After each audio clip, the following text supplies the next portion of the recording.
In today's video, I want to show you how you can fix the no game license found error on Steam. Now, there's three things you can usually do. The first thing you should consider doing is clicking on Steam and then going to settings. It's going to pop this window up over here. Go to the interface and then choose client, beta participation, Steam beta update. I know this might not sound like it might work, but having Steam on the latest version, or the cutting edge latest version, might help.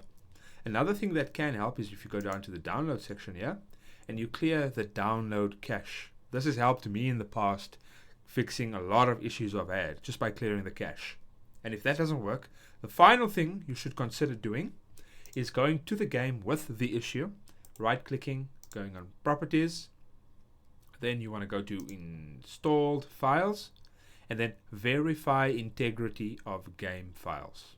That's also been a big help for me to fix this error. So hopefully you found this video helpful. If you did, please give me a like. Thank you very much.